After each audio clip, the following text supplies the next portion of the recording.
All right, so we this is our first four-way. I mean, I guess that's a weird way to say it, but this is our first four-person podcast. Yeah, Public four-way. Public four-way Yeah. or virtual four-way. It's CDC Yeah. compliant. And so joining us today, we have the Egg God at Sweet Egg Person. What's going on, Egg God?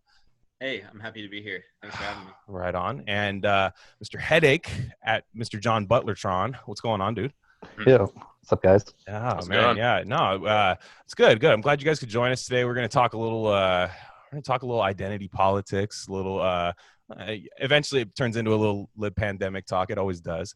And then man, I wanted to talk about some Chomsky versus Parenti, but the most important thing I'm going to start with first, Egg God was horny for the Carfax on the Carfax commercial. Yes, dude. So, now I have the tweet in front of me, so I don't want to twist your words here. For me, that's post of the year. I just got to say that was a laugh out loud for like 5 minutes straight. Dude. Fantastic. I don't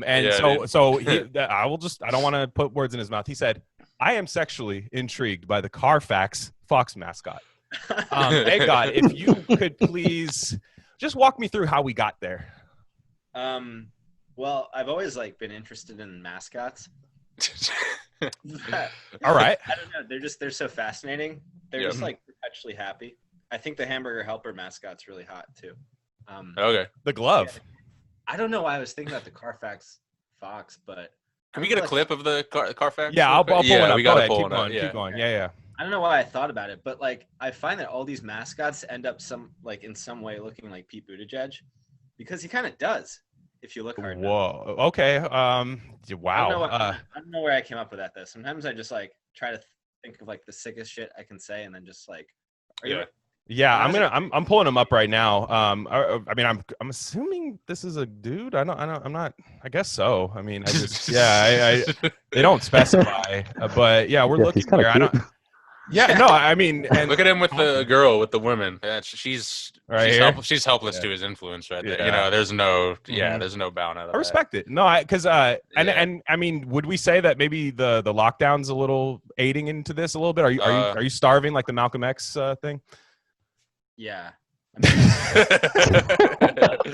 think we're all I think everyone's a little messed up, and everybody's looking at the weird little anthropomorphic things on TV a little differently these days. So. Yeah, none of us are coming out of this not a furry. You could say that, right?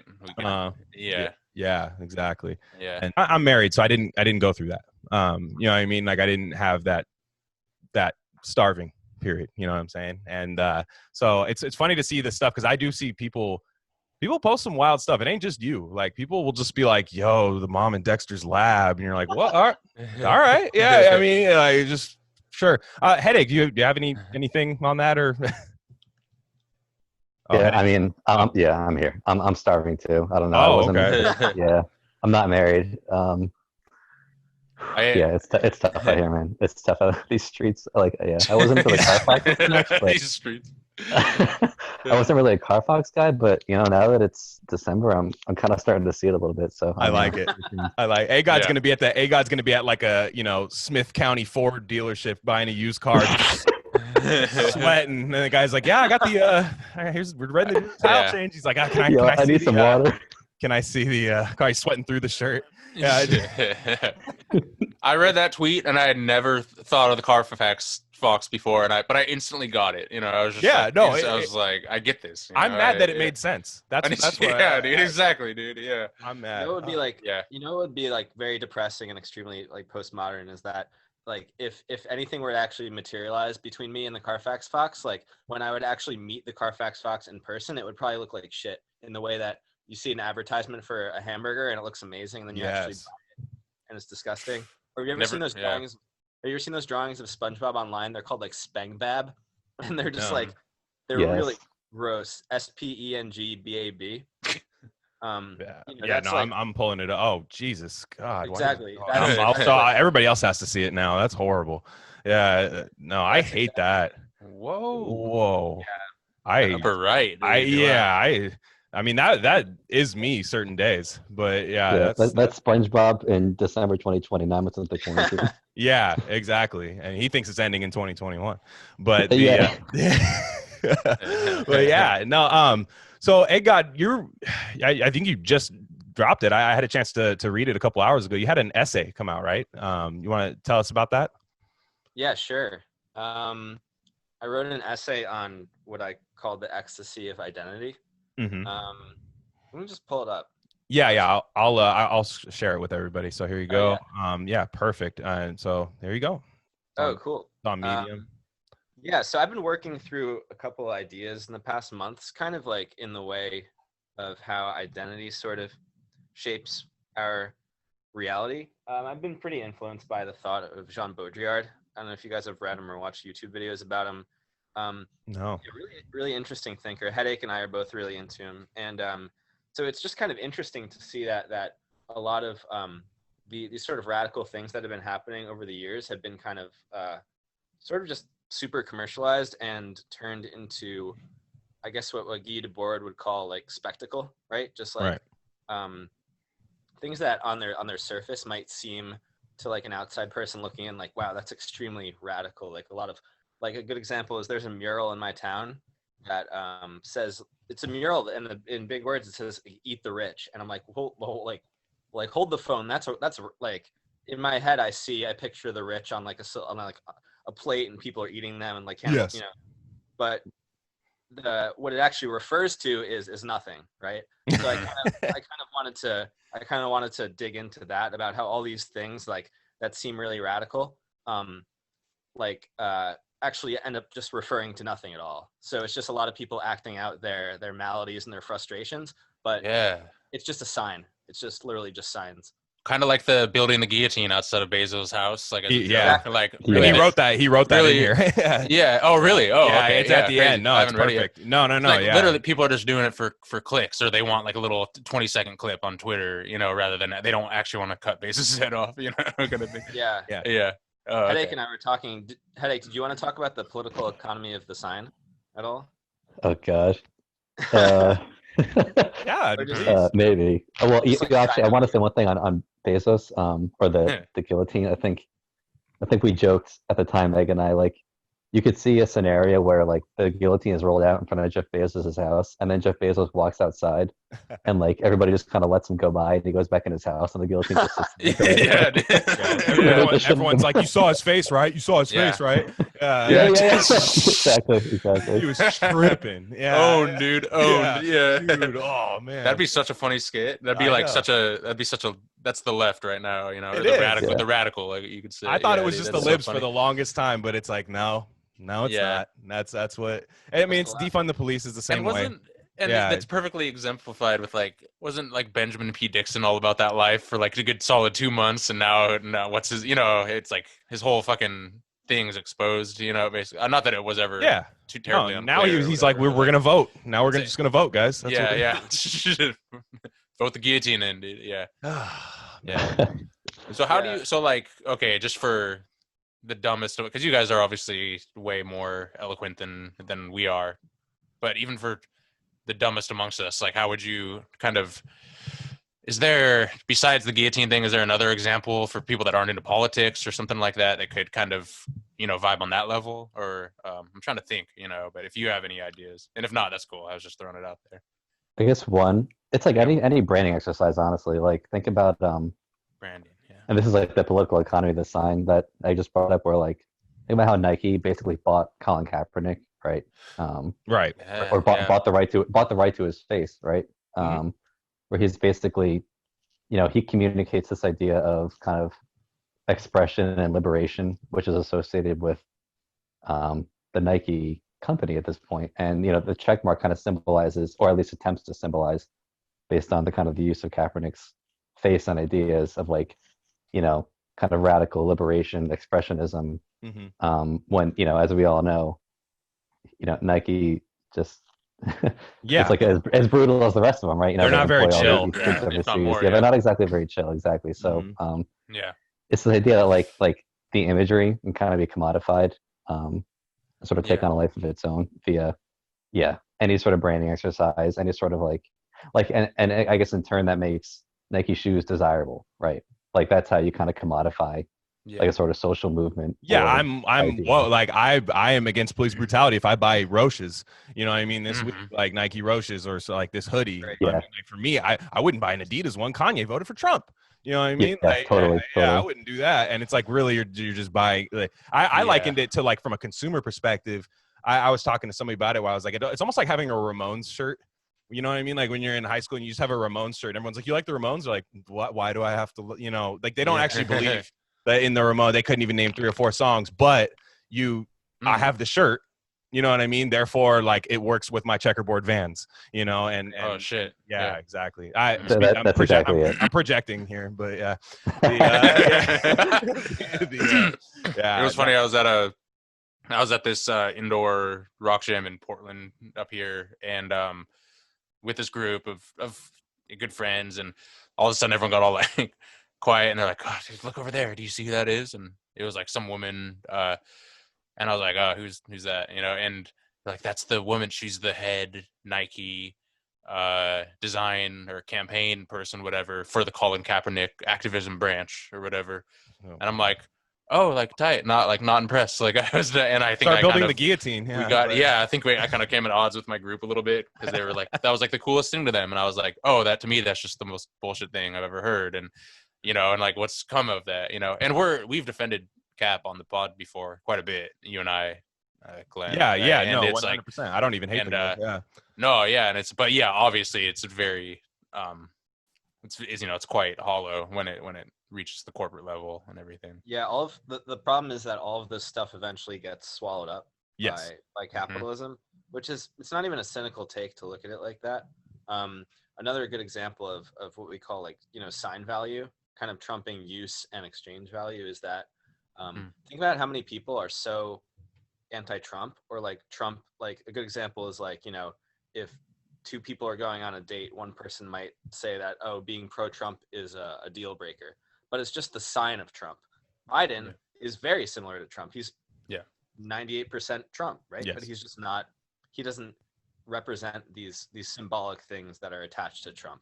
But if you look at it, like, they're basically the same person. I would say that Biden is more nefarious than Trump at this point. Oh, you're speaking our language, yeah, for sure. Exactly, yeah. But and, it's just, that's basically the totalization of sign, of the power of the sign in our culture. Yeah, and it never gets deeper than that. And I don't see any way, and it's great that you write stuff like this and talk about this, because it's just so.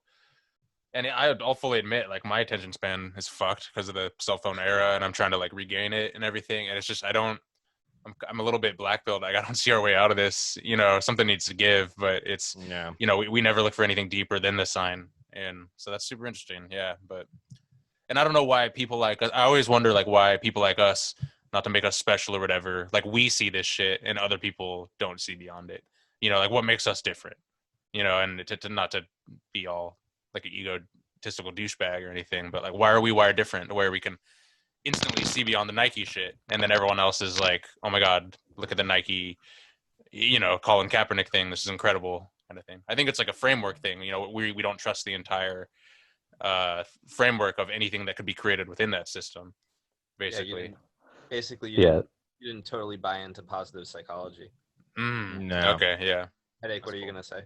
Yeah, no, I was gonna say also, like, I feel like you need to already be pilled in some sense to like start to see through this stuff. Like, because I mean, I don't know about you guys, but like, you know, pre 2015 or whatever, like, I wasn't like, you know, based and pilled like I obviously am now. Correct. But like, you sort of, you view these things as more benign. Like, oh yeah, who cares? Like, they want to sell shoes. Like, what's the big deal? But like, when you realize like just how hollow and cynical like the motives of companies are, then it's like, holy shit! Like, we live in like we live in fucking hell. The fact that like this just goes unchecked and everybody's like smiling through it all, you know? Yeah. Like, yeah. Like the fact that it's like, yeah, like Scott, like Egg just said, like the positivist sort of psychology, like it's just like the temptation to just like smile through all of it, you know? Is what makes it like, I don't know, so creepy and like fucked. It's weird. And Egg, how you said in there, and I hope I'm getting this right, but it's like you almost have to like, you think that the people almost think they have to like consume their way out of certain things. You know what I mean? Like we've just like kind of dug ourselves in a hole where the only way out of like this weird consumption thing that we're into is like more consumption. You know what I mean? Yeah. Wow. It's not really it's not really a new thought that basically, to what is the quote, like, to disassemble the master's house, you have to use the master's tools, right? Yeah. I see. I forgot who said that. I don't know, but basically, You said that actually. Yeah. For I just said it now. yeah, Quote, yeah. I'll put the quotes around it too. Yeah, fair Yeah. enough. Yeah, basically, it's really scary. But the problem is that, like, I think, like, a really critical public consciousness sort of died after, like, the late 1960s. Yeah. Correct. Also, yeah, and so you did have a lot of radical art, a lot of radical music happening at that time, but it was referring to something that actually was, like, the anti-war movement was really strong and it was diffuse, right? Mhm. But now it's like, it's so depressing that something as potentially radical as the post George Floyd protests, Yeah. because you saw, like, I don't know if you guys were watching, but, like, Oh, yeah. there was like that unicorn riot Twitter, and, like, I watched the police station burn to the ground, and I Mhm. watched just, like, random people who were, like, disillusioned, just, like, fucking going at it, and I was like, oh my god, this is legit. And then 2 weeks later, it was just totally swallowed up, turned into something anodyne that could sell T-shirts. And Yeah. stuff. There was a turning point there. That could have been something.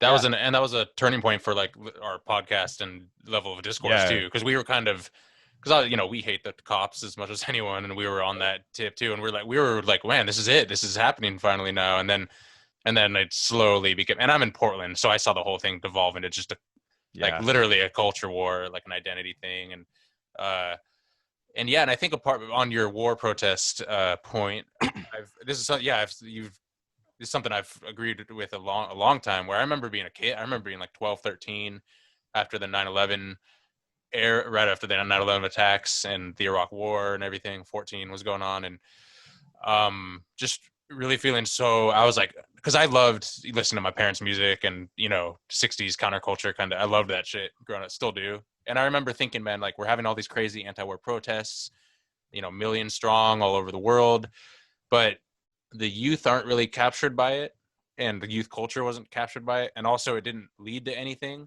And I just remember feeling so hopeless and I think subconsciously we all feel this way, that there's just we can have these giant protests all over the world, and it won't lead to, like, material change. Like, we used to be a lot more effective 4 or 5 decades ago, right? Where we could actually shame a politician out of an action, or create some new thing. And I don't know, I think a lot's been written on that, but I just remember feeling super black-pilled about that, and then the George Floyd thing happened, and that was one of the biggest actions in the world. And what has come of that? Like, virtually nothing, right? They got the cops charged, and then, like, after that, it was like, all of a sudden Antifa's telling me to vote for Biden. I'm like, wait a second. And the fact that it happened during the political year in the Trump era really, I think, did a number on it, because it became such a lib thing. We just got to get Trump out. That'll solve everything.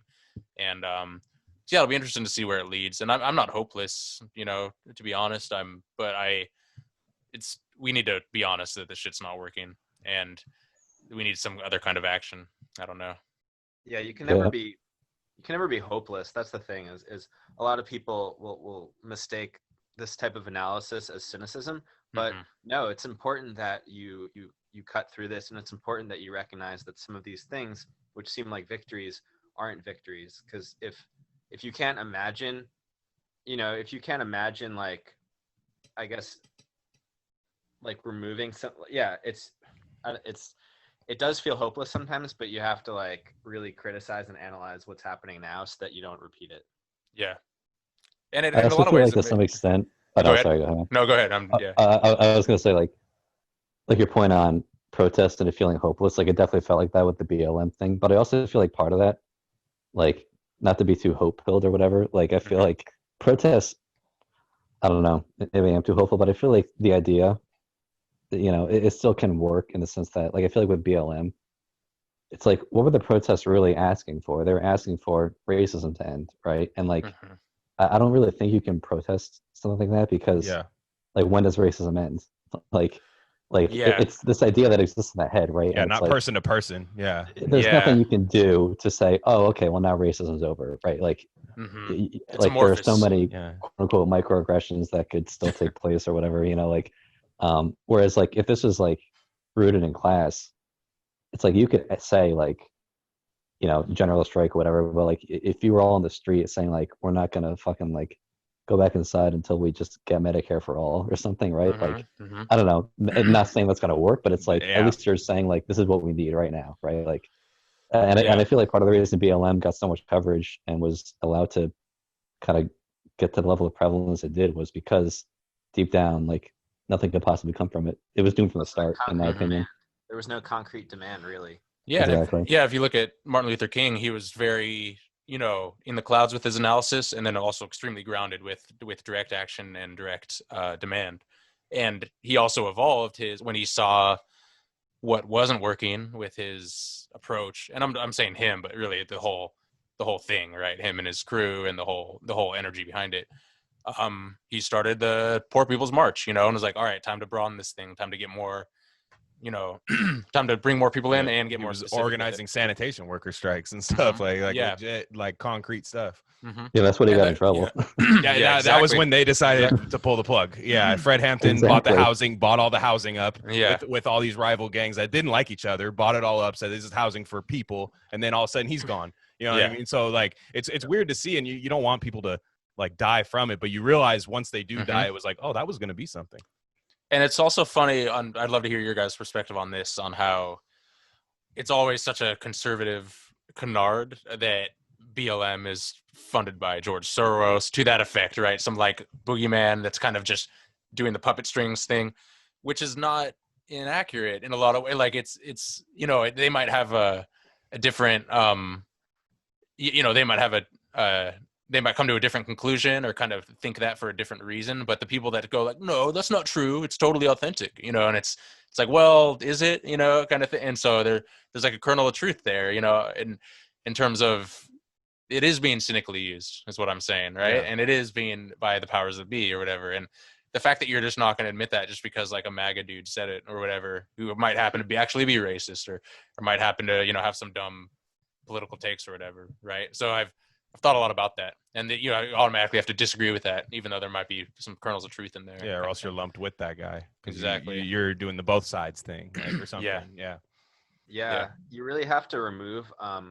You really have to kind of like remove your ego sometimes when admitting sometimes that conservatives have a point. Usually they don't have a point. Kind of like what you were saying, they come to the right conclusion for the wrong reasons. Yeah. But a lot of times like for like with like the paid actors thing or the George Soros thing, those are their big things. But I remember seeing like a post online of like a sex worker pop up in the city, and it was sponsored by like the Open Foundation, and that's like a George Soros thing. So like that's not what a horny bastard. Yeah. God, dude. George Soros. Yeah. He wants all the sex workers for himself. What a sicko. Yeah. Headache, do you have anything to add with that? Yeah, I kind of have a somewhat different take, which is that like, and it's a little more cynical, honestly, where it's just like, I feel like in a sense, like this is organic, meaning like people have no class consciousness to begin with, that they actually think this is what's going to get rid of oppression. I don't know. Yeah. Like I feel like both are true, right? Like George Soros, like all that stuff. I don't know a lot about that, but like Egg said, that it's Occam's razor. Like there is that element, but also the simpler explanation is that people are just dumb and fall in line with it, right? They watch the Colbert Report, see D-Ray, whatever his name is on there, and it's like, well, that's what I got to do. Yeah. Right. Which is more, I agree with that. Yeah, and it's more of like a commentary just on like the system itself, right? Like, George Soros is the guy, but like there are a lot of people in media, on TV, like, on your TV shows, right? In your advertisements that kind of lead you to these ideas of what is and isn't oppression, what is and isn't achievable. I feel totally. Like as a system that kind of pushes people towards like these kind of routes of outburst or uprising, whatever you want to call it.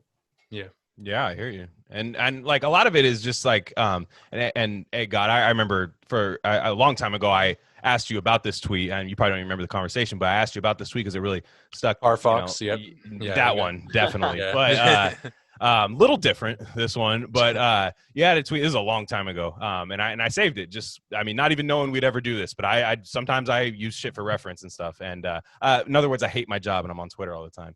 But the you had one thing, and I think this goes into like why people think, okay, if I need to be progressive, that means I need to go burn down a police station with no demands, just burn down a police station and maybe take a Instagram picture. Maybe that gets me another 1,000 followers. Like, there's people that they think that's activism. And I think you had this tweet that I really liked where you said an overwhelming amount of, I guess, poll leftists being college age or younger is no coincidence.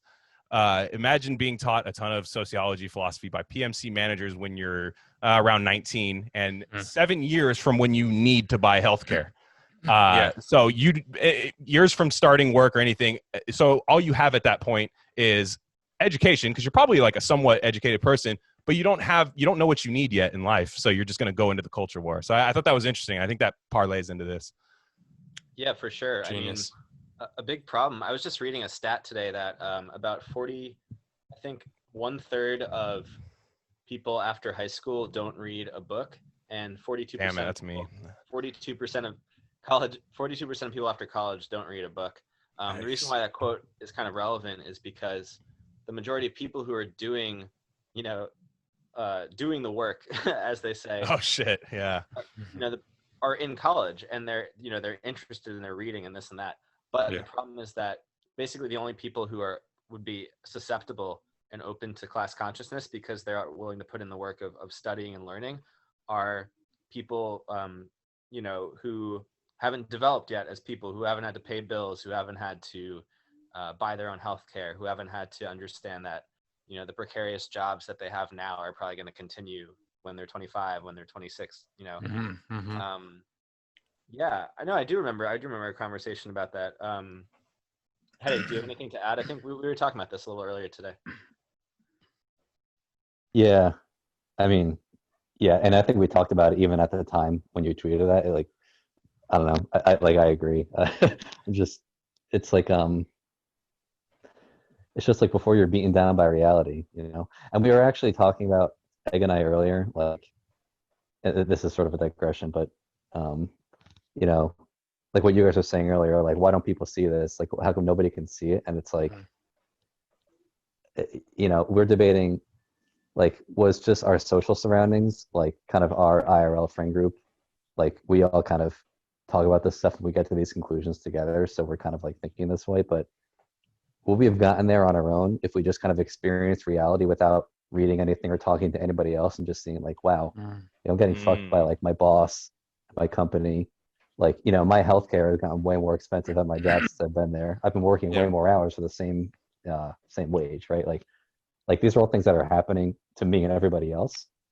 Like, is that enough to make you like? I mean, I guess the answer is no. It's not enough, because look where we are as a society. Like, there's no labor class consciousness, but like you have like the radicals in college that read and get taught this kind of faux radicalism, like, id Paul, whatever. And you have the adults that are just beaten down by reality that, don't really get to that point of like achieving quote unquote class consciousness. So There's it's like a a weird, like, it's like, how do you kind of like bridge that? Exactly. And it's a lot of it's on the theory nerds and the college types and the podcast left and the bougie left and the people that say the right words and understand the problem with class consciousness and everything, but they've never struggled. I'm not saying no person who's not been poor is not a good ally or anything like that. I'm not what I'm saying, but it's why all these analyses of like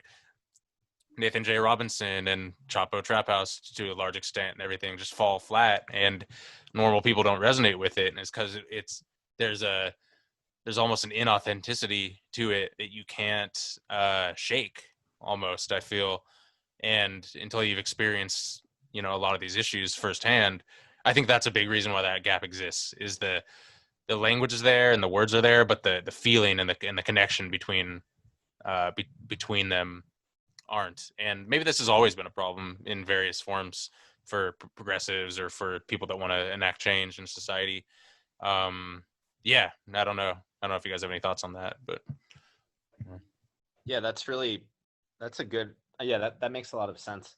An interesting thing that building on that is a big problem in the American educational system is that the people who get the luxury of studying sociology and philosophy and literature are the children of the wealthy, for whom these are never going to be problems. Exactly. So they're the ones Yeah. who Exactly. latch on. They're the ones who latch onto certain thinkers who are pretty radical, but if like, it seems to be like all theory for the sake of like this sort of like masturbatory kind of signaling, right? Yeah. Exactly. The Yeah. the most popular theorist in academia who gets quoted the most is Foucault, and Hmm. Foucault is good, but he doesn't really analyze power. He analyzes power, but he doesn't analyze it, I guess, in the way that Marx does. Hmm. Um, Headache has read both more of Marx and Foucault than I have, so I don't know if Headache. Do you want to talk about the differences between them, or like why you think Yeah. that? I like all, well, before you do that, I've like dabbled in theory a little bit. Like I've read like a little bit of Marx here and there, but like most of the stuff I get from this is like taking that little bit that I know and people I respect and stuff, whether it's on Twitter or in real life. Like I look at what I see in the workplace and stuff. So I'd like to know some of this stuff, some of these people I should read, you know what I mean? Like, so Headache, if you want to go. No, yeah, I mean, Egg's right. Like, yeah, I feel like a lot of college philosophy or whatever is not that I was a philosophy major or whatever, but like a lot of focus is on like the postmodern philosophers, right? So like Foucault, Baudrillard, who Egg and I both like, but I feel like the problem with a lot of this philosophy is it's a lot of like like Foucault is like the analysis of power, but like not the analysis of capitalist power, right? It's like power as an idea.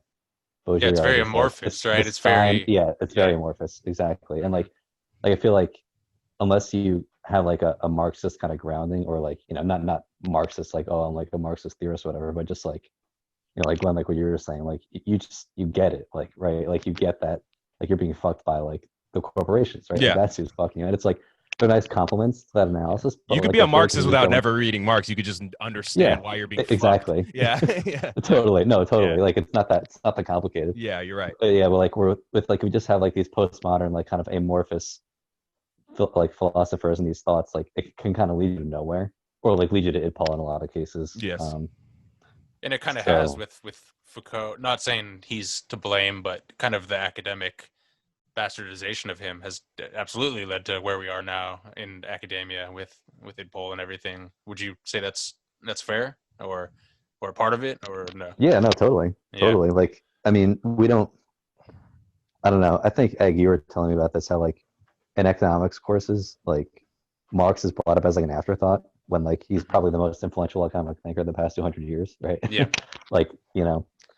although, I I think my back, I feel like if, oh, go ahead, man. my friend has a funny point on kind of the conservative bros that are always like, we need to go back to Western civilization, and how Western philosophy and tradition has been taught in universities, and it's like, oh, like Marx, like that Western philosopher, so why not him, yes. But Yeah, yeah. yeah, totally. Yeah. What do you think of Chomsky's critique of Foucault? Like, I know they were kind of tight, but also had some disagreements, and I'm too dumb to understand it, so I don't know if I you. actually don't. Um, yeah, I watched their debate, but like Mhm. years ago. I got enough to remember, but I don't really have a lot to say on that, honestly. Okay. I'm not terribly familiar. No, I don't. What's the critique? I don't know it. I'm trying to remember. We'll have to bring it up in another Yeah. episode. But I think he I'm was lost. questioning the power as like its own entity unto itself, kind of thing, and without the class element, without the Yeah, material Foucault. analysis element, and I mean, Foucault always questions like institutional power mhm. and power, like I guess power in terms of hierarchies. But if you can sort of question it in these ways that don't sort of connect to like class, that's totally safe and that's perfect to teach. And that's, I mean, uh, yeah, like what you're saying. Yeah, like I think Foucault is great and I think he's pretty radical, but um, kind of like what Headache said, if you read him first and you don't understand the labor relation primarily, then you're just gonna be Yeah, Who's gonna you're say abolish prisons? Like just abolish the fucking prisons, defund the Yeah. police, right? Like, and then it'll all be Mhm. good, right? It's like the fundamental point of like, understanding kind of a capitalist system is like the power is gonna like reemerge, right, and probably be worse. Like creative destruction is so powerful within capitalism. Like if you just defund the police or like abolish prisons, but like don't change anything else about society, it's like you're gonna get like some sort of bastardized like public-private partnership kind of form of a prison where it's like instead of guards and being in cells, you're just going to be under home arrest and you're going to have security cameras in your house. And if you step foot outside your front door, like you get, electroshock or something, right? Yeah, So, some Chaz guy comes up and just paralyzes you. Like, God damn it. God damn it. I miss Officer Brantley. Yeah. How does food, and I'm just thinking of this now, I don't have any cohesive thoughts on the matter. Because we kind of make fun of a lot on this pod, like the authoritarian left that has this like kind of rosy view of like, let's say China or something, right? And kind of, and they just, how does that square with the Foucault thing? Is that a thing, or is that? Yeah, like they want like, no, America, we turn that into China, we're good. You know what I mean? I'm like, well, why? Yeah. Why are we good? It doesn't make any sense. Like, why can't we? Why does it have to? Even if it's not to a thinker or anything, but like, why does it have to be? America just has to like copy another country's blueprint when it's like we're trying to like take down these things that have never really happened in history. Like there's never been a fucking Amazon before. Like there's never been, any, and look, there's been oil tycoons in the past. There's been, things like that and huge businessmen, but I don't think it's the same thing, So I don't know. I don't even know what my question is there, but this is weird. Yeah. No, you're so right. This is like what, not to bring up another philosopher, but like this is like what Marcuse calls like one-dimensional society or one-dimensional thought, right? Like, oh yeah, we need to just copy China, or we need to be China, or even like the USSR, right?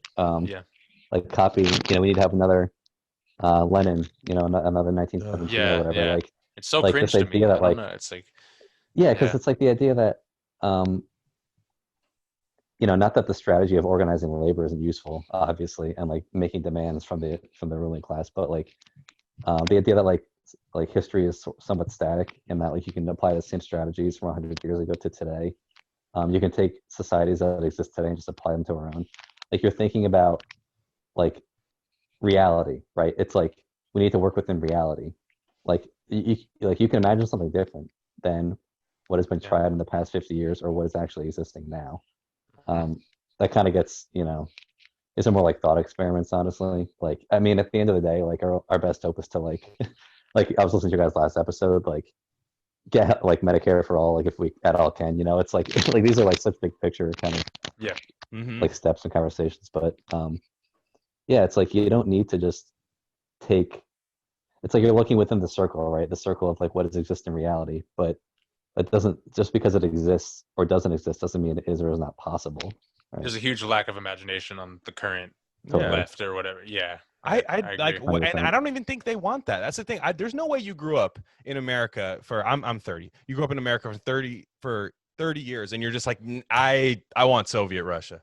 Like, that's a mentality change. There's no way your mentality is going to change where you wake up and it's like, well, this is life now and I love it. It's like, no, you just want to wear that weird Russian hat and pose with a gun. Like, I understand that. Like, I understand that. That's fine. But like, we need something new, man. It's and cosplay. And exactly. And it's catharsis, right? Like, I think everybody recognizes how helpless they are as individual actors and agents.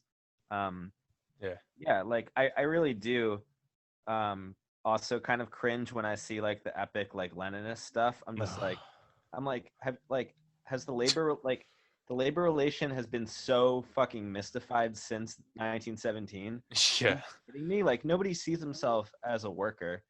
Like you have to create class consciousness before you can do any of this stuff, because like why don't Americans like hit the streets when this stuff happens, whereas the French, like if their oil is raised 1 cent, they'll be out for 3 days. I was gonna bring that up. The French American paradox. Yeah, go on about that. On how we're just so lame compared to. We're extremely well. I mean, there's a bunch of reasons why, but I mean, we're disorganized. There's no social safety net. the poor, not all of them, obviously they're not a monolith, but for the most part, poor Americans just, there's that quote that's misattributed to, I think, Steinbeck, that, you don't have a country of working class people, you have a country of temporarily embarrassed millionaires. Yeah. So that was Steinbeck. Okay, yeah, that's no, cool. it's misattributed to him, but Oh, okay. Oh, sorry. it's associated with him. But yeah, basically it's sort of the same thing. Like, people come to America to strike it rich, and if the possibility of striking it rich isn't there, what's the point of being poor now? You know what I mean? So no, like, yeah, that's like the ultimate irony, is that you have a country of poor people who don't recognize that they are poor and that they share a common interest. Yeah. Insane. And also, I'm just thinking of this now. I mean, this is probably extremely obvious to all of you, but it's almost like we're very spread out, and we do have a large country, and it's almost as if our leaders and Congress or whatever refuse to give us that social safety net you're talking about, not because they're particularly cruel. I mean, they are, but that's not what explains it. It's more the fear that if they give us a little bit, it would be like the chain reaction would immediately get started, where we would ask for more and more stuff because we could, and it would create just this giant cascade of that's probably the Medicare for all thing, why that's being held from us more than anything, is because they know that if we're not afraid of, you can't tie it to a job. Exactly. Yeah. I mean, yeah, exactly. Yeah, definitely. And it's weird. Yeah. It's weird. America has the least. We do. I'm hopeful for sure of our revolutionary capacity, to where we're incredibly lame now, but I do feel that we have, once enough people wake up and see this stuff going on, we can make incredible changes, and all hope isn't lost. It could go the other way, but yeah, I think they're fighting tooth and nail to keep that from happening. But what about I know you wanted to talk about this. What about Michael Parenti? Yeah, who I haven't read much of. And honestly, I only listen to lectures, and I love it because it's something nice. I drive a lot, so it's always nice to have something. Yeah, it's always nice. So for like a long time, I'm new to like being a leftist. Like I've always had like a class consciousness and stuff like that. But when it comes to like consuming left media, doing all this, I didn't know what Jacobin was till like last year. Like I didn't know like all these magazines. I didn't know any of this stuff. I knew what Chapo was because I listened to it, but for the better. Yeah, sure. Exactly. No, I was gonna say that. Most things that I picked up, I wasn't like, God, where was this all my life? Most of it was like, how do I get this out of my life now? But the one thing I went straight to Chomsky after a while, because I was just like, man, like this is cool, right? I've read like On Anarchism and things like that. Like, and I like them; they're fine. But when especially with like electoral politics and stuff, like he's always like, he values like harm reduction more than almost anything, and his idea of harm reduction, anyways. But like. And then Egg, you had put me onto like some Parenti lectures, and I was like, nah, this is what I need. You know what I mean? Like this is like my kind of thing. So like anybody, can you bring up sorry to interrupt, but maybe in like 5 minutes or so, can you bring up the Virgin Chomsky versus the Chad Parenti meme? You know what I'm talking about? I gotta find that's that how I discovered Michael Parenti, that meme. Oh, really? Like 4 years ago. Yeah, no, exactly. So go ahead and tell me why somebody who's kind of just maybe somebody who's a worker, right? Because I'm trying to radicalize workers, even if they're apolitical. I don't care what it is, just workers. And if they want to consume some kind of media, like tell me why somebody's got to get into Parenti, man. Yeah, sure. I mean, I'll probably call on Headache to help me out, because he actually turned me on to Parenti. Nice. I guess through the meme, but what resonated what resonates about Parenti is that he is just like this kind of working class Italian guy who he doesn't really abide by any sort of norms in terms of like, he kind of shits on his private school education. He kind of laughs at like the people who ask him to do like, IdPol stuff. And he kind of he understands that arguments made on the basis of class are the most dangerous. And that's why they're the ones that people don't hear about. Like, I'm just trying to think. Headache, do you have anything to add about, we were just talking about it. Yeah, we were just talking about it. Like, Parenti just so clearly, like, I'm kind of convinced, like, if everybody just, like, was fed, like, 5 Parenti lectures and had to, like, sit down and understand them, like, we would have Medicare for all, like, next year, like, it's just, like, he puts it in such clear terms, like his one lecture on, forget what it's called. It's my favorite one though. Like on imperialism. Imperialism, yeah. Yeah, and That's he a just good starts one. it off with like there are like three groups of people: Group A, Group B, Group C. Group C. Like Group C is the underclass. Group B is people that like work and have money, but they can't just quit their jobs and retire or whatever. And then Group A, of course, is the ownership class. Yeah. And it just makes it so clear, like Group A is doing everything in their power to make sure, like, you are desperate enough to keep working for them for $8 an hour, right? Or less if you're in a foreign country. Chomsky is just sort of like, just like a professor. I don't know. Like, Isn't he like a dialectics like professor too? He's not even The like, linguistics yeah, guy. linguistics. Oh, There he's you a go. linguistics guy. Yeah, Yeah. yeah, yeah. And he's just like an anarchist, like, I love that part of the meme. Is 80 years old still an anarchist? Or Yeah, I'm actually. I got it right now. I might as well just pull it up. Yeah. Pull it up. It is so gold, dude. Yeah. No, he's great. Fuck, dude. They did Chomsky dirty, man, with that picture. Yeah. But, Talks like a robot that's about to fall asleep, dude. yeah, I know that. Yeah, and like I don't know. Yeah. I there's certain things you can take from people though, and it's like you can because there's a lot of people that are like, no, fuck Chomsky, like fuck that, and it's like, well, all right. He's tight. He's cool. Yeah, there's a couple things. I'm I not mean, there either. yeah, Yeah. exactly. Spineless falls in line and backs Hillary Clinton. Well, there you go. Yeah. That was my issue, but yeah, I know, and like, and you're right. Like, and Parenti, the thing about me is like, we were talking about this last episode, but like Jimmy Dore, I work in like a blue collar industry. Like if I showed Jimmy Dore to like people at my work, they'd be like, yeah, that's sick. You know what I mean? Like the guy yelling and calling everyone a bitch and stuff like that. Like I like that. You know what I mean? And Parenti's not like that, but he talks to you like he's in the workplace with you. Yeah. Like Chomsky talks to you like he's lecturing you. You know what I mean? Even though Parenti is lecturing, it's more so like he's talking to you like you're on a lunch break with him, and you know what I mean? And he wants to tell you about how we're gonna organize shit. Chomsky's trying to beat other nerds, and Parenti's trying to like get out of that whole fucking sphere. He's to vote for Hillary Clinton. And if you, also, I'll tell you why I like Parenti. Number one reason, because I'm honestly not super familiar with him and haven't read a lot of his work or anything, but he's not a little conspiracy bitch like Chomsky is. Like where Chomsky will if you heard Chomsky on like JFK or any of these kind of, I don't know how you guys feel about this stuff, but he'll just kind of be like, well, doesn't matter if the FBI killed or CIA killed JFK. And like it's like it kind of does, yeah. Yeah, it's like exactly. And it's like I hate that. I was always been that way about Chomsky. Where I'm like, he probably tells that with his wife. With his wife, he's like, doesn't matter that I said this. Doesn't matter. It doesn't matter that on my burner Instagram account I liked a bunch of pictures. It doesn't. No, that's his move. It's not germane to the discussion we're having. It's not. So anyway, that's my whole thing. Can you add some intellect to this, please? I'm just being stupid with Chomsky, but yeah. Yeah, that's it. That's basically it. Yeah, like we can move on. No, I hear you. No, I get fearful of the people like me who like a little background on me. Like I tried to unionize at a big tech company out here where I was a temp, basically a warehouse, doing a lot of manual labor. Won the election. However, the company hired a big private law firm to dispute the election, the terms of the election, saying that we harassed people into voting pro-union. Took basically everybody out of the, found a gay black person, found, a woman here just to say that, hey, these guys were kind of intimidating with all that kind of stuff. And we had the same identities on our side, but it didn't matter. Right. So at that time, I'm, around this time was happening. I'm really big into like fuck George Zimmerman, all this kind of stuff that happened. And I still am, of course, it's terrible.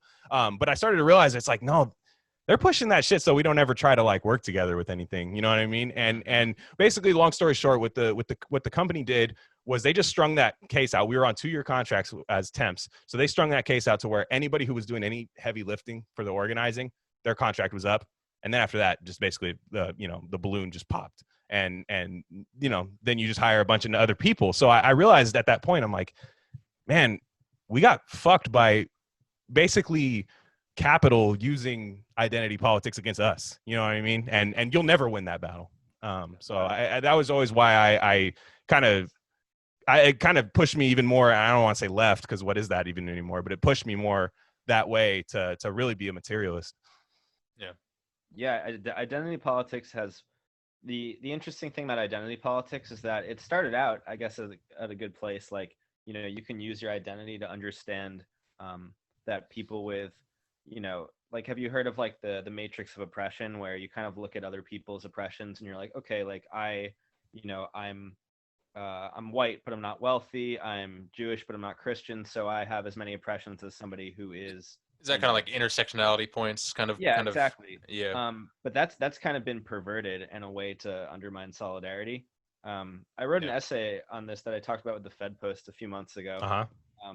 Yeah, about how IDPOL, it kind of undermines solidarity in that it sort of treats certain, I guess, minority groups as monoliths who can never, you know, on the basis of certain identity signifiers, share interests with other people. I think one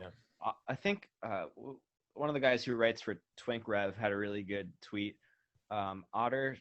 Oh, River. I love River. Oh, we were just talking about it. Yeah, slaps, awesome. dude. Love that guy. Yeah, At Lefty awesome. Otter. I know River. Yeah, Lefty Otter. Yeah, he's awesome. He's unapologetic. Awesome. But he's like, IDPOL has basically made it so that you know, what does he say? Like, it mystifies the difference between like a bourgeois Indian doctor and like a Guatemalan line cook. I saw that. Yeah. Like they're both brown, but they have nothing in common based on their class, which is totally true. But people would group them as a monolith, as brown people. And he got crushed for that one. I remember. I remember that one. Yeah. That's critical race theory for you. Yeah, dude. Man, being foisted on people from the university. I mean, I'm an adjunct professor. I teach at a bunch of universities, and the big thing a couple of years ago was like safe space training. You know, for all of the sick. For all of this stuff. I remember I asked a question in a safe space meeting. I asked about like the they them stuff, and I was like, would it confuse like a child if you have to, because if you're going to an ice cream shop and you don't know the gender of the person serving you ice cream, and the parent says, oh, tell them your order, like the kid might be like, who, like which person? Yeah. It was kind of like it's a plural term. Yeah. You were just throwing out a hypothetical, man. Yeah, I was like 25, and I was like, I kind of wanted to break balls, but I also was like, no, this is funny. That's tight. That's what I would do.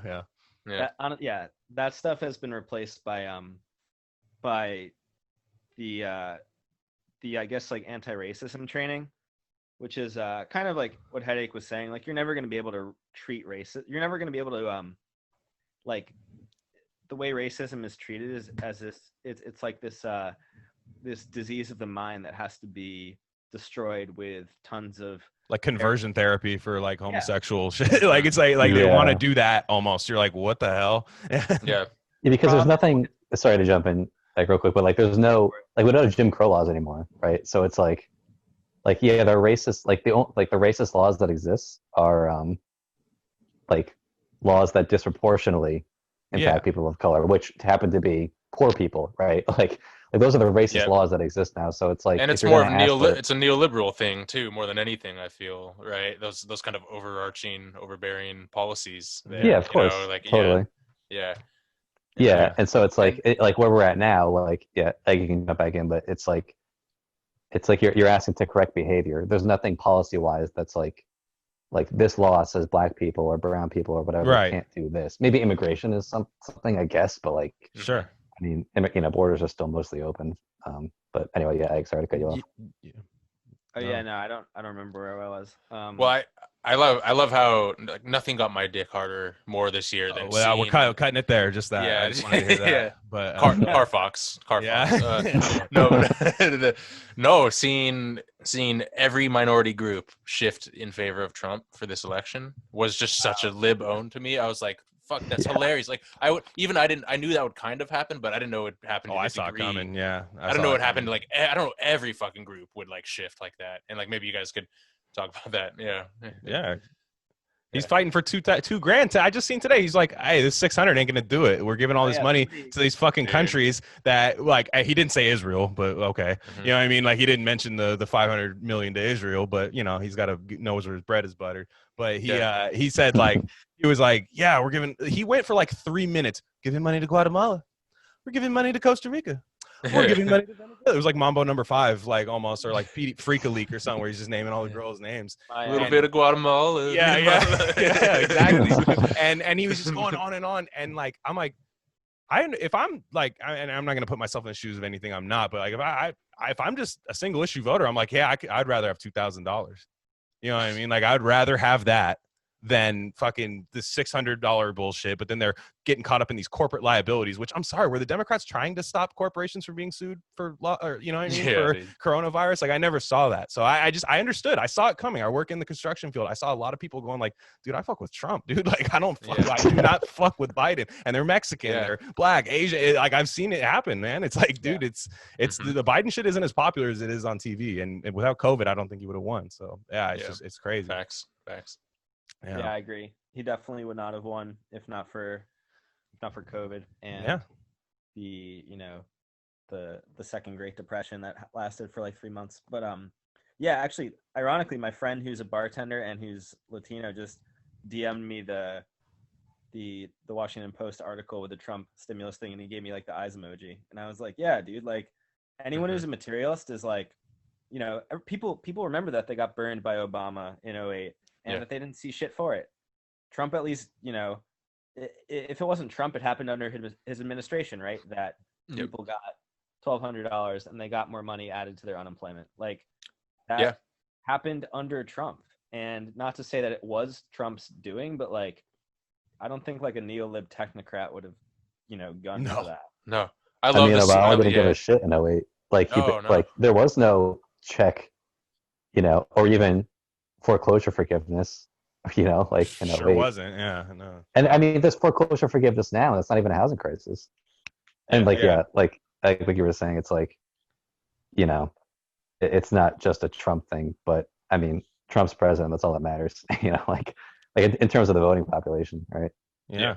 No, I mean, look, and you even for those people who said like, because the lib thing is like, no, that was actually Bernie with the Heroes Act and care. Like you could say that, it's fine, but then you could make that counterpoint and go, yeah, it happened under a Trump's presidency, like you said. That means it was always possible to happen under a Trump presidency, and under a Biden presidency, we're already knocking down this thing from 2.2 trillion to what, 500 million? Was that what they were saying for the stimulus? Something like that. It's nuts. It's like it's cutting it down. Like. Did you see? Biden already said he's like. He already pushed back. He's like, "Yeah, we're not going to change the immigration shit. That's like we're going to wait on." Like I said, that was a day one thing, but we're going to push that back a little bit. Of course, it's like so literally the meme. Why would anyone? Why would anyone like?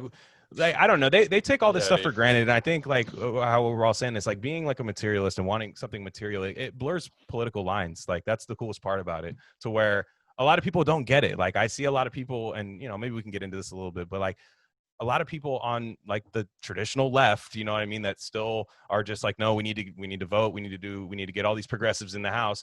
They don't understand that like maybe we might agree with like a Republican, you know what I mean, on something. They don't understand that. And that's how like actual workplace stuff is like you have your conservative coworker. They have this fantasy land where they like murder their conservative coworker every day at work and shut them out of line. But like, dude, we all want the same shit, man. Like, except for like, you got to get the conservatives to give up their dumb ideology too. You know what I mean? So it's not just a one-sided thing, but I always hate that on the like traditional left where they just like, no, we shun conservatives. They're poor. We get the money. Like, it's like, okay. Yeah. Yeah. I mean, it's like everybody in LA hates LeBron until he joins the Lakers, Oh, okay. Yeah. Let's go. Like these people. Yeah, I know you guys are just sports. I see buddy. Yeah. I'm a Warrior fan. I see your sports bed post. Yeah. But, like it's like these people need to watch sports just so they can have a fandom of something besides politics, because they'd actually see things more clearly if they didn't.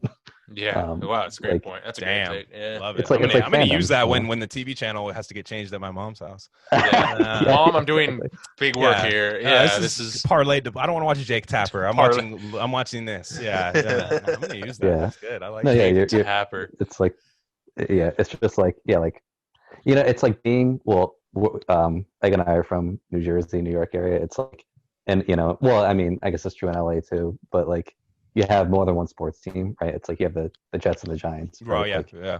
And it's like choosing the Jets over the Giants is arbitrary, right? Like they're both New York teams.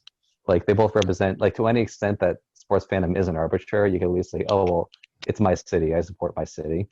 Like Jets Giants is arbitrary, and I just feel like like in Jets Giants fans get mad at each other over their players or their rivalry or their record. It's like you guys are fighting about nothing. Yeah, and they're not in the same Like, conference. Neither of you stop each other. You guys could play each other in a damn Super Bowl if you wanted to. Like that's the only time it would ever matter. Like it's just a dick slinging contest. Like, and that's I just feel like with Dems and Republicans, especially nowadays with how close they are, it's like these lineages are almost arbitrary at this point, and like you're picking sides based on what? No, and it's only identity, because identity is the only thing you ever see. I guess you only see certain small changes, right? Because I've heard a lot of people talk about it. It's low hanging fruit, right? You see one thing change where it's like, hey, we hired a Latin American person as the new manager of the hub that we work at. So boom, there you go. You know what I mean? Like, and that you saw that change happen because you can't get anything else. You know what I mean? You can't get a raise. You know what I mean? You can't get a wealth cap for the company and something redistributed, maybe stock options for the workers. You're not going to get that. So you'll settle for that change in identity and stuff. And that's just like capitalism, realism, basically. Like, people have accepted that this is the way it is and it's not going to change. So, we'll take these like paltry little victories, even though they're not even really victories. No. Which is honestly really depressing. It's like literally, it's just a dopamine hit, honestly. At that, we just, you just read it and you're like, oh, okay, that's slightly not for us, but for regular people, Like the problem is substance is totally drained from politics. I was reading a book. I was reading a Chris Hedges book. Have you guys heard of Chris Hedges? I've heard of him. Yeah. The goat. I fucking love Chris Hedges, dude. He's so savage. But he was saying how he was saying this, and I actually remembered like a month ago, like this person on Twitter tweeted about how like, oh, I can't wait, like just a reminder, Joe Biden has dogs, like dogs will be back in the White House. I love that. It got retweeted like a ton, and I was like, the irony is that like it's a bit of a joke, but it's also not a joke. Like that to people is politics. Like when I read that, I'm like, oh, it's kind of funny because whatever, it's a very small, minute thing, but to a lot of people, that's a game changer. Because that's literally all it is. It's just they're just celebrities. Oh, we all know people that eat that shit up. And he shouldn't have had dogs. He broke his fucking foot with his dog. That dude broke his ankle like Randy Moss off the line or some shit. Dude. Yeah, he's a dog. Wait, what did he say? He was getting out of the shower and grabbed the dog's tail. What kind of sick freak is he? Naked? I've never done that chain of events in my life. Like just like, I'm in the get out of the shower, let me grab the dog's tail. Like what the fuck? Bro. Yeah. I think there was something happening. Did you see what I tweeted today that what did he say when some media figure asked him about his son and the corruption with Ukraine and China again at some press conference, and he does the whole Biden thing, he's like, oh, and he like walks off, and as he's walking off he turns around and he's like, you're a real one-horse pony, one horse pony. That rocks, dude. That's so dope, dude. I love that shit, dude. Yeah, it's a stutter. You develop that naturally as you get older. Oh, dude, I'm so excited. Dude, shit's gonna be funny again with Biden. It was not like everyone was all the fucking libs were so freaked out about Trump. Nothing was like. I'm not saying SNL is going to be funny or whatever, but I think Biden. It's like what Come Town. Nick Mullen says Biden's going to be awesome for comedy, dude. It's it'll be. Yeah. I mean, because Trump, because it's not everything's going to be centered around him either. Not everything's going to be like some Trump skit or anything. But I don't know. Like, I don't know. It doesn't make any sense to me how we can. Because I try to talk to like my coworkers at work about this, where they're like, yeah, like Biden's in now. I go, okay, what does that do? We're a union employee. Like our union basically gave up leverage. I got kind of mad because our union rep said, hey, vote Biden Harris. And I said, why? And they said, well, I said, what are they going to do? So, well, I mean, Trump's racist. I was like, this is a fucking labor union. I don't know. I mean, it's a largely Latino labor union. Like, and it's like, what is he going to do? And they're like, oh, nothing. And it's like, so you already gave him, like, you already like endorsed him. And it's like, well, what the fuck? You know what I mean? So it's time, man. Like you have to, I don't know if you guys have anything about that. Like where should somebody start? You know what I mean? Like I say start in the workplace. What about you guys? Like if you're trying to really radicalize. I want to throw in a side note. I think Joe Biden is more racist than Donald Trump. Easily. Yeah, easily. Yeah, dude. Absolutely. Hard R's. I think he's winning by over like 1,000. You talking Biden? Yeah, lifetime. Biden over Trump. Lifetime? Yeah. Yeah, Trump's like the hands Okay. off the car, all right? Like he's that kind of racist. Like Trump's but like the dumb guy racist, Yeah. but like still like, hey, I'll chill with Tupac, you know, and like yeah, Biden's absolutely. like the like, could you give me some water, chap? You know, and it's like Yeah. some Do you fucking work like, here? Yeah. yeah, Shakur, Mr. exactly, dude. Shakur, do you work here? Yeah, Yeah, and exactly, dude. Yeah, but yeah, Yeah. yeah. no, you're right, exactly. But like I was gonna say, like Yeah, dude. if you guys were to give somebody advice, like where should they start? Because some people just really want to help, right? But you don't know how to help outside your own like little Twitter sphere. So like I say radicalize your workplace in a sense to where you could at least get everybody on the same page. You know, like do you guys agree with that, or would you guys start somewhere else?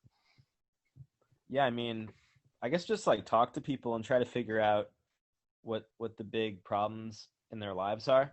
I'm a teacher, so like I don't really have coworkers because I just go from Right. school to school and teach. So Especially now, yeah. yeah, I mean, I treat my students kind of like coworkers in a sense because I'm like, well, we're all working toward a common thing. Like, I want you to pass the class, and I don't want to fail you because that makes me look bad.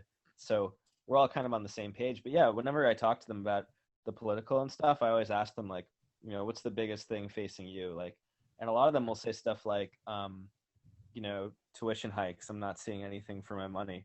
And I'll be like, okay, well, let's talk about why that is. And then, boom, from there, you can just break down kind of the hierarchy of why, of the university system in general, right? The university mirrors the corporation.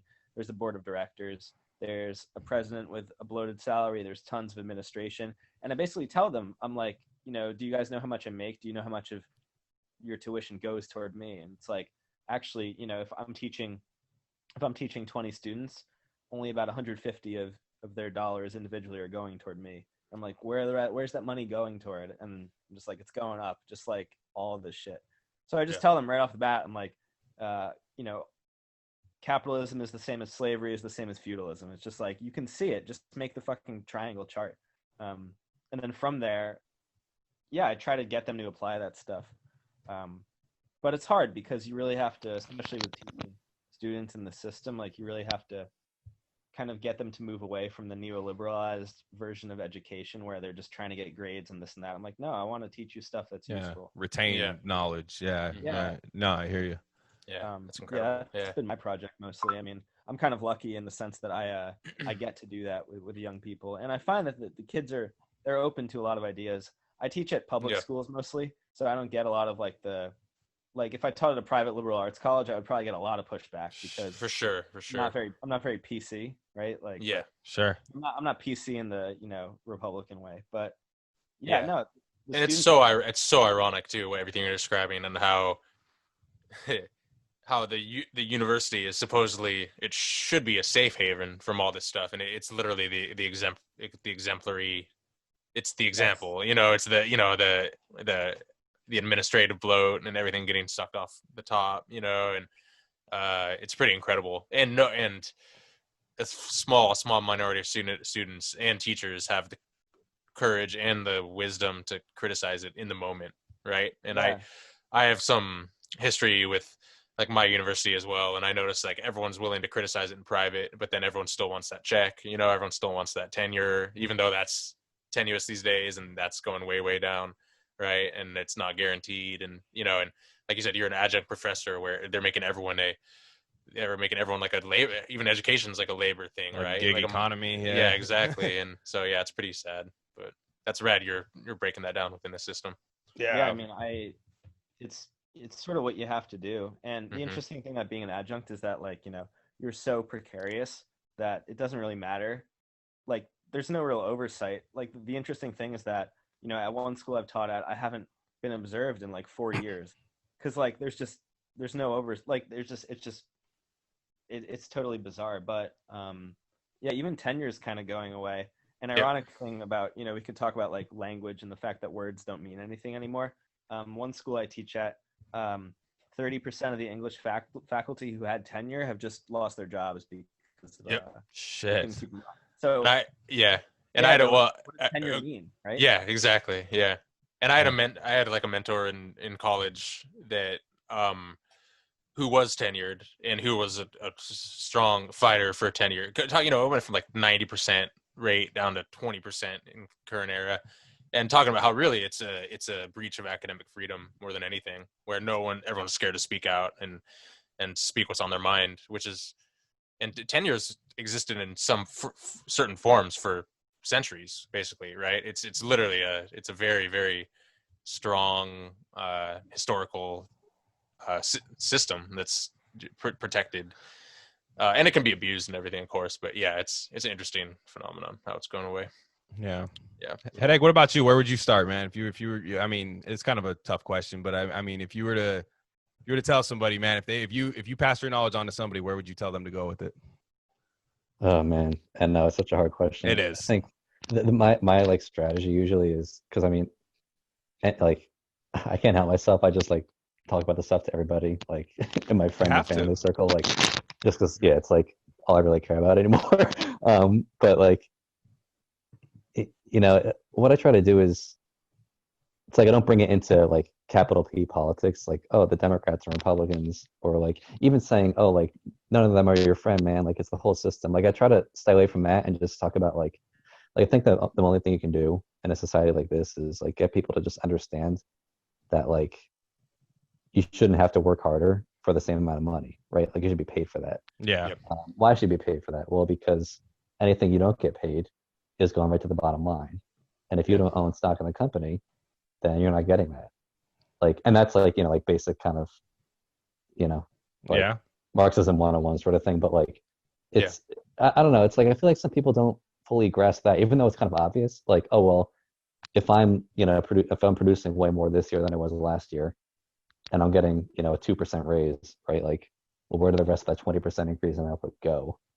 I feel like part of the modern corporation, especially maybe for like office work, right, is like it kind of mystifies like what am I actually producing? Like how much money am I making for this person, right? Or for my boss or whatever. Like you're all kind of sharing tasks. You know, whether you're on like, you know, even like in a factory setting or in an office setting, like it's kind of blurred to the point where you may not even realize like, hey, like there's actually an assignable value to how much money I'm creating or how much value I'm creating, I should say. Yeah. I think just kind of like communicating that and getting people to realize that, you know, opens up kind of a new world potentially. Totally. Where you can either say, and identify the product. say, Identify what the product is. Like a lot of times, you yeah, know, if you're on like a lower level worker, you're touching the product. You know what I mean? Like you're literally touching the product like that. And like I always like to tell people, it's like you work so conditioned to think that the person furthest away from the product, right? The person that never steps foot into the workplace half the time is making the most money.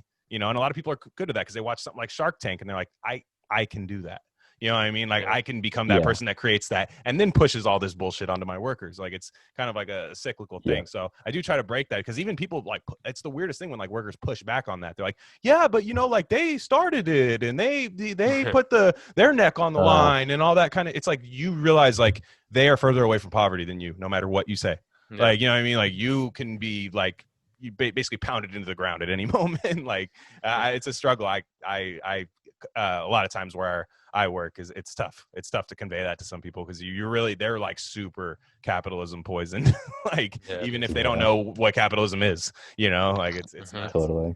And like I feel like what so many people do is they say like, oh well, you know, I'm making more than people at this company. Oh yeah. Oh, or I'm making more than the average person. So like I'm actually being treated well. Oh, my company gives me healthcare. It's like honestly, and this is like the whole PMC debate partially, but it's like you're getting paid $100,000 a year, but you're producing $1 million of value. It's like you're still being underpaid, right? Yeah, like, straight up. You know, not that I'm like trying to radicalize people that make 6 figures, whatever. Not that I know many people that do in the first place, but like, the idea still stands. Like, people love to compare their salary because like I have people kind of close to me that work in office settings that say like, oh well, you know, my salary is good compared to people that make $10 an hour, right? Or it's like, well, that's not who you're supposed to be comparing it to. No, not at all. Well, but that's all it takes is, you know, just one couple notches up the ladder, looking down on, you know, slightly lower class for enough people to be psychologically safe within their world, you know, and not question. Just be happy you don't work at FedEx, or you know, just be happy you know you're a UPS driver. Just be happy you don't work at FedEx. Just it's exactly the point. And we like the company I work at is there's three main competitors, but we all work for the same company. We're a contractor that works for the same company, like utility company, right? So when that'll happen is like they'll be like, man, fuck that company. Da, da, da, da, da. I'm like, dude, if we banded together with that company, are you fucking kidding? Yeah. If we banded Yes. together with that company, we could all negotiate our wage and they wouldn't have a fucking clue. Our job is essential to their production. So like, it's a weird thing. And there's certain people like, they'll be like, man, fuck that company. Da, da, da, da. I'm like, hey man, that's not your enemy. I'm just like that is not your enemy. And and it's like even just showing somebody like who their enemy is, and it doesn't have to be some like crazy war type setting, but I guess that would be the way I put into it. Yeah, It's like combating the idea of good versus bad CEOs also, which is so yeah, dude. it's so powerful. I feel like people still love Bill Gates. It's just so sick. Not here, I don't buddy. even- Yeah, I got a dartboard. I got a fucking dartboard of them. But Bill Gates, man. Yeah, that's the worst, man. I hate the Bill Gates defenders, man. They're the Or worst. Stands, dude. Not even. Yeah. And Bezos too. Like it's the same. Those two guys, man. And it's Yeah. like there's no two billionaires I hate more than them. Like I'm Yeah. like I seriously do because of that good PR that they have. Yeah. You know what I mean? Like Well, the Bezos stands they're just like a parody because they literally they literally just like a billionaire guy. There's nothing redeeming about him. no. With Gates, you're admitting that you're just propagandized, and and Yes. that you Good believe point. that- Great yeah. point. And with Elon, that's a little different because like he's like actually, I could get why some like teenage fanboys like this guy's cool as fuck, and it's like because he's got like cool companies and shit, cool in the sense that it's like rockets and you know what I mean, and it's Whereas like Gates, it's just like it's a public health crusade. Yeah, everybody's seen that dancing video. It's not fucking cool, man. Yeah. Like the Microsoft My favorite 98. meme, yeah, though. yeah. None of that It's the shit is best. cool, man. He's a fucking Yeah. turtle, man. Like fuck that guy. Yeah. But And he's also arguably one of the most he's top 5 most ruthless capitalists of all time. Like in terms of yeah. But you're sold the idea that eventually you could become that. And there's a whole small business debate. I don't even want to get into it because we will wrap up soon. But like there's a small business debate. But then like the part I never see people talking about is the small business owners that think that they're like a step away, a good fucking quarter away from becoming Bezos or Bill Gates. And it's like, dude, you're not even in that same stratosphere as these guys. Like it's so funny, man, how like that part of it doesn't get talked about. But we'll wrap it up here because I know Sai's got to go, but I appreciate you guys coming by, man. It was really good a pleasure. to Thank you. Yeah. Yeah. Thanks for having us. This was really fun. Mm-hmm. Yeah. Well, no, Come again soon. Yeah, anytime you guys want to come on, or maybe we'll meet up on another podcast. On who knows? I mean, hey, God, appreciate you coming by too, man. Yeah, thanks so much. This was a lot of fun. Very stimulating. No problem. So Egg God, we will put it on the YouTube for anybody who's not listening on YouTube. Egg God is at Sweet Egg Person, and Headache is at Mr. John Butlertron. Do I have that right? Yeah, you got it. Yeah, no, perfect. And Egg, I will put your essay that we talked about earlier. I'm going to put that in the liner notes, so everybody check that out. So he's at Crypto Sci. I'm at Glenn Rockney. This is at Rare Candy Pod 1. Appreciate you guys tuning in. Just check us out on pretty much all platforms. Thanks again, guys. Thanks. All right.